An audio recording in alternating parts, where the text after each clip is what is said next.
أعوذ بالله من الشيطان الرجيم بسم الله الرحمن الرحيم.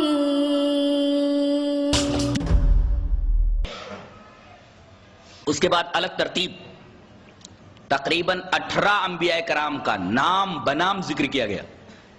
18 انبیاء کرام کا نام ذکر کیا گیا اور 18 انبیاء کرام کا نام ذکر کرنے کے بعد فرمایا گیا وَلَوْ أَشْرَكُوا. یہ بڑے بڑے انبیاء جن کا نام یہاں گنایا گیا ہے اگر یہ بھی بفرد محال شرک کرتے تو لَحَبِطَ عَنْهُمْ مَا كَانُوا يَعْمَلُونَ. تو ان کے سارے اعمال حبط ہو جاتے. اللہ تبارک و تعالی نے ان تمام انبیاء کرام کا تذکرہ کرنے کے بعد ان کا نام ذکر کرنے کے بعد 18 انبیاء کرام کا اس کے بعد یہ ذکر فرمانا وَلَوْ أَشْرَكُوا لَحَبِطَ عَنْهُمْ مَا كَانُوا يَعْمَلُونَ. اگر یہ بھی بفرد محال شرک کرتے تو سارے اعمال حبط ہو جاتے. اس سے شرک کی قباحت شناعت اور اس کا انتہائی ڈینجرس ہونا سمجھ میں آ جاتا ہے. یہ تمام اعمال کو تباہ و برباد کرنے والی چیز ہے. اسی وجہ سے اللہ تبارک تعالی نے فرمایا کہ ہم تمام گناہ بخش سکتے ہیں بڑے سے بڑا گناہ لیکن شرک اتنا بڑا گناہ ہے کہ شرک کرنے والے کی معافی کا تو سوال ہی پیدا نہیں ہوتا, اس کی بخشش کا تو سوال ہی نہیں ہے. ان اللہ لا یغفر ان یشرک بہ ویغفر ما دون ذلک لمن یشاء. بے شک اللہ ہر گنہگار کو بخش سکتا, بڑے سے بڑے گنہگار کو معاف کر سکتا ہے لیکن مشرک کو تو معاف کرنے کا سوال ہی پیدا نہیں ہوتا. مشرک ہماری کائنات کا میری حکومت کا باغی ہے, وہ اس کے معاف کرنے کا تو سوال ہی پیدا نہیں ہوتا. اور جہاں تک جنت کا معاملہ ہے جنت تو اس کے اوپر حرام ہے. انہ من یشرک باللہ فقد حرم اللہ علیہ الجنہ. جو اللہ کے ساتھ شرک کرے اللہ نے اس کے اوپر جنت حرام کر دی ہے. ومأواہ النار, اس کا ٹھکانہ تو صرف جہنم ہے. اتنی خطرناک شے ہے. لہذا ہمیں قدم پھونک پھونک کر رکھنا ہے. اعمال کم ہی ہوں چلے گا لیکن شرک کے بارے میں ہمیں بہت کیئرفل رہنا ہے, بہت زیادہ محتاط رہنا ہے. اور یہ اتنی خطرناک چیز ہے کہ یہ زندگی میں دراتی آدمی کو احساس بھی نہیں ہوتا. لہذا بہت کیئرفل رہنا ہے کہ کہیں ہماری زندگی میں کسی ناحیے سے شرک تو نہیں آ گیا ہے.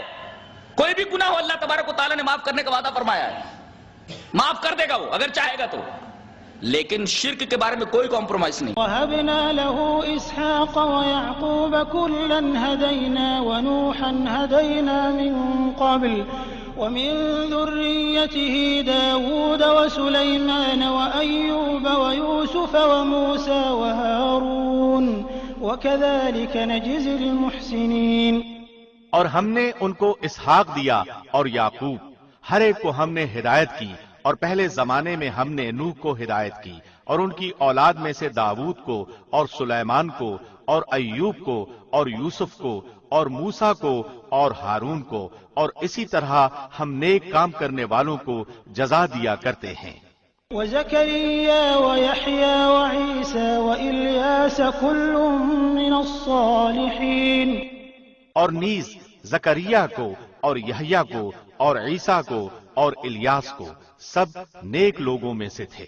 وَإِسْمَاعِيلَ وَالْيَسَعَ وَيُونُسَ وَلُوطًا وَكُلًّا فَضَّلْنَا عَلَى الْعَالَمِينَ.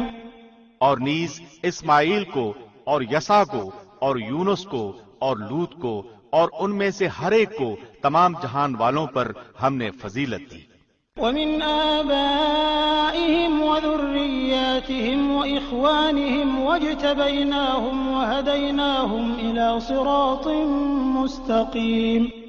اور نیز ان کے کچھ باپ دادوں کو اور کچھ اولاد کو اور کچھ بھائیوں کو, اور ہم نے ان کو مقبول بنایا اور ہم نے ان کو راہ راست کی ہدایت کی.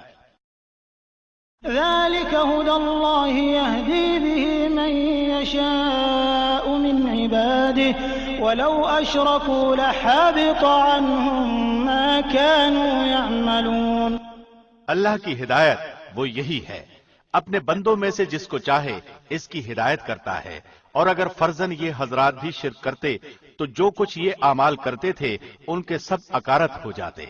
ضاقت نفسي بنور من فؤادي حينما رددت يا رب العباد وانتشت روحي وصار الدمع يجري يا إلهي خذ بقلبي للرشاد أشرقت نفسي بنور من فؤادي حينما رددت يا رب العباد وانتشت روحي وصار الدمع يجري يا إلهي خذ بقلبي للرشاد أشرقت نفسي بنور من فؤادي